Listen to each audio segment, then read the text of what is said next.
few days ago, a video popped up on my YouTube feed where a very famous YouTuber was giving his 7 rules for teenagers and people under 20 if they want to become a millionaire.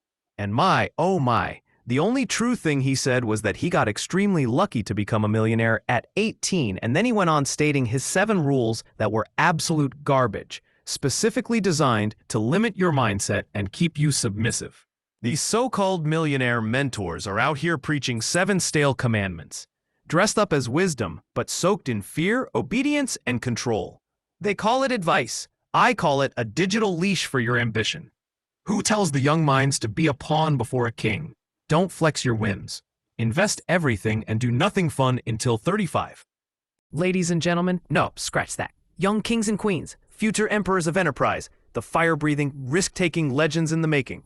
Stick with me and I will also share with you how to become the master of your luck and get whatever you desire.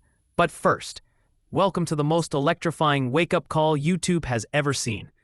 We're not here to live like budget monks and hope for riches in a nursing home. This script is my sledgehammer of truth. So buckle up, young hustlers, because I'm about to rip through every limiting belief they fed you with a silk tie and a fake smile.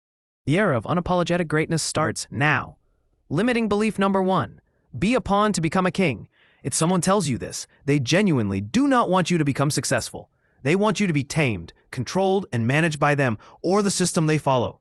That's exactly what I would tell you if I want you to be my obedient follower. But you, the young bloods of this generation, hear this roar. You were born to bow. You were born to break the mold. You were put on this planet to play someone else's game. You're here to flip the board, rewrite the rules, and sign your name in gold across the skyline of history. Forget this nonsense about be a pawn first to become a king. Says who? Some relic of a dusty system that feeds on obedience and fear? Pawns get sacrificed. Kings move slow. You were born to fly in diagonals, leap in L-shapes, and break through the board itself. Here's how you win in the real world. Don't follow, observe. Don't idolize, analyze. Don't obey, outplay. Watch what the world is worshiping. Study the so-called successful. Find their blind spots. See what they're missing. Learn what broke them. Then sharpen your edge and strike where it hurts. Use their flaws as your fuel. Learn from their mistakes so you don't crawl through the mud. They already did it for you. You're here to build rocket ships, not dig trenches. And if someone tells you to pay your dues or earn your stripes, you look them dead in the eye and say, I'd rather reign in hell than serve in paradise. Because what's paradise if you're muzzled, managed, and marching to someone else's drum? Build your own throne, even if it's on fire. At least it's yours. Listen, young king, young queen, or something in between. You weren't born to blend in. You were born to break through. Don't climb ladders. Take the escalator. Don't wait your turn. Take the mic. Grab the wheel. Light up the map. You're not next. You are now. Let the world feel the thunder of your arrival. Limiting belief number 2. Dress to elevate. Young legends. Let's set the record straight right now. What you wear does not define your worth. Your real power? It's in your mind, your mission, and the value you bring into the room, not the label stitched on your collar. You think the world bows to the best dressed? Nah, it bows to the most important person, MIP. That's the person who makes decisions, who creates opportunity, who solves problems. You don't need a suit to impress. You just need a spirit that refuses to be ignored. And if you want to dress like a walking firework, do it. You want to wear all black like a shadow in the night? Do it. You want to pull up in pearls, glitter, snakeskin boots, and more drip than Niagara? Do it loud. Just like our man Tengen Uzui, the flamboyant, the flashy, the fabulous sound Hashira. He doesn't hide. He doesn't dull his shine. He walks into battle wearing gemstones, eyeliner, sleeveless swagger, and a whole lot of I'm him. And guess what? He still slays demons like it's just another Tuesday, because his style is an extension of his soul. His fashion is his war drum.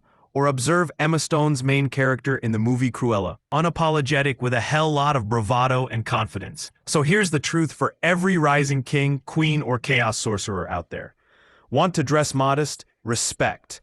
Want to go full Tengen Uzui mode or Disney's Cruella mode and dazzle the streets? Salute.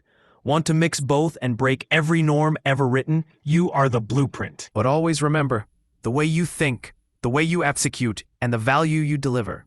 That's what makes you the MIP, the most important person, wherever you go. So shine or stay low-key. Just make sure the room changes when you walk in. Because that's what real presence is. That's what power feels like. Be bold, be brilliant, be undeniable. Dress how you want, but build yourself so successful. They don't look at your clothes. They look to you and your accomplishments. Limiting belief number 3. Have something external to humble you. Young Mavericks, it's time to unleash your strategic savagery. Let's shatter the cliché of stay humble. Humility has its place, but when it's time to rise, don't bow. Stand, roar, dominate. You're not here to fit in. You're here to study the system, find the cracks, and slip through like smoke, only to strike like a thunderclap. Observe your enemies, rivals, haters, even your mentors. Don't just listen to what they say. Watch how they move. Analyze their tone, their fears, their tics, what they are teaching. Every teacher wants to influence your thinking instead of helping you develop your own thinking and design your own life. So take their teachings with a grain of salt. Every person has gaps in their armor, and your job is to find them. You don't win by staying humble, head bowed down, or by shouting louder. You win by knowing more, moving smarter, hitting harder when it counts. As Bruce Lee said, be water, my friend. Adaptable, smooth, but capable of carving canyons with persistence or drowning empires in a storm. Don't be humble when you're in the arena. Be calculating, lethal, unapologetic. Because when it's your moment, you don't knock politely. You kick the door off the hinges and flood the room like a force of nature. While the rest play by the rules they were handed, you're reading between the lines. While they follow orders, you're flipping the map and finding shortcuts through their blind spots. While they chant, stay humble, you're plotting greatness behind that calm smirk. Humility is a mask. Wear it when needed. But when it's time to mark your legacy, strip it off and let the world meet your full voltage. You don't conquer by being liked. You conquer by being respected, not by bowing, but by breaking expectations. Don't just enter the battlefield. Become the battlefield. Make them whisper your name with awe, not just admiration.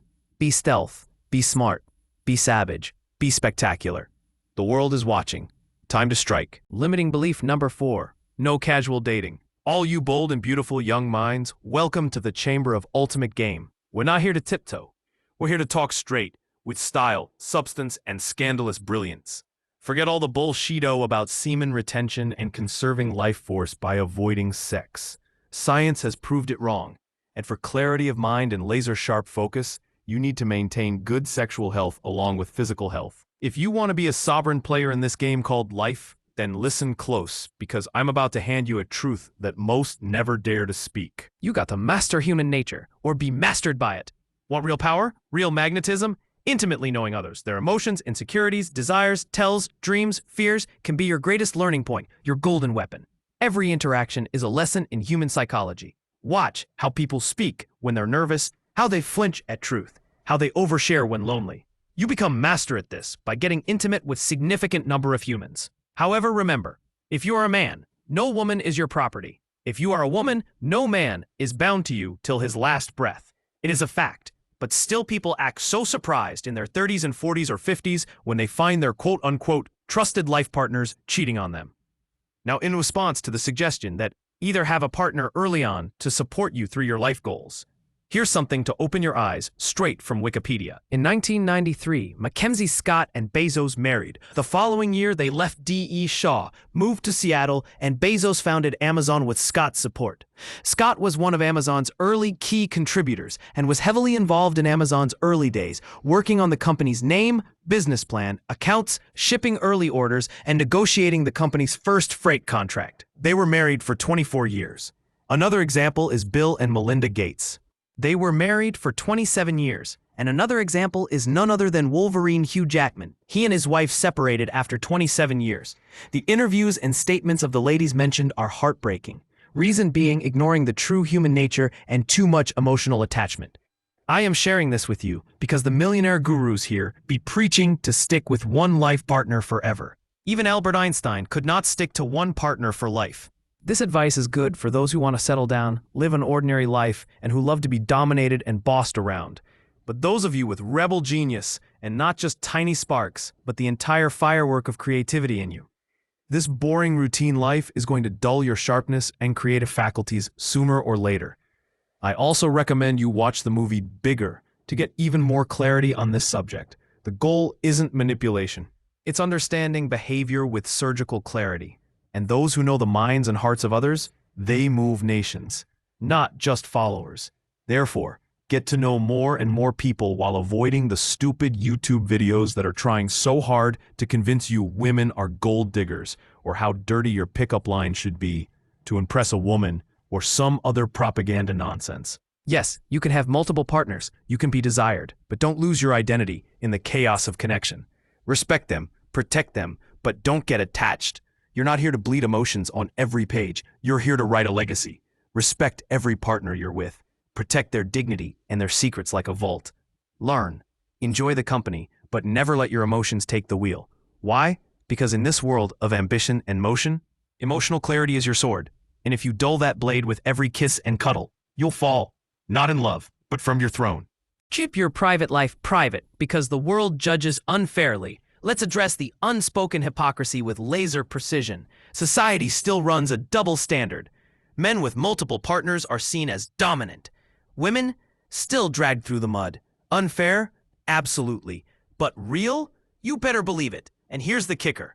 Female sexuality, biologically and psychologically, is often more sophisticated, intense, and mentally engaging than male sexuality. But the emotional bonds it creates can be deeper and more complex. And in a world not built to protect that depth, privacy becomes a shield. If someone tells you to have a partner early on to support your goals, or that having multiple partners may distract you from your goals, then here are some notable examples from history. I am mentioning them, not because I admire their mindset or philosophy of life, but as a point to note that these people influenced the world and wrote whole new chapters in history while doing much more than casual dating.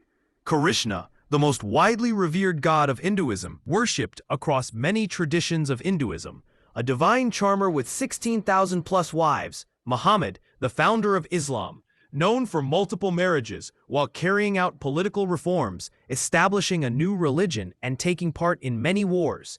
Genghis Khan, the Mongol tsunami who fathered empires. His lineage spans continents. He declared himself the wrath of God for men, but for their wives and daughters, it's another story. King Ibn Saud, the architect of modern Saudi Arabia, with numerous wives and over 40 children, he built a dynasty. If these guys can rule the world, win wars, build empires, establish kingdoms, all while enjoying the time of their lives, I think you should take notes that semen retention and no nut November are fool's fallacies. Remember, the goal is not just the hole, and if you ladies are watching this, the goal is not just the pull, but also learning the mentality, psychology, the trigger points, the better points behind the choices that human beings make and the decisions that human beings take. Final word about this to all you legends in the making. Seduction is a skill. Understanding is a weapon, detachment is a shield. Move like the wind, silent, seductive, selective. Love with care. Guard your heart like a dragon guards treasure. Don't just be the player, be the playwright. Don't just be remembered, be revered. Make your presence a page in the legends to come. Be charismatic, be powerful, be unforgettable. You're not just in the game, you are the spectacle. So break free from the limiting beliefs imposed by others on you and packaged as principles for millionaires. The only way to become successful is by breaking the mold, bending the system, and creating your own path to millions.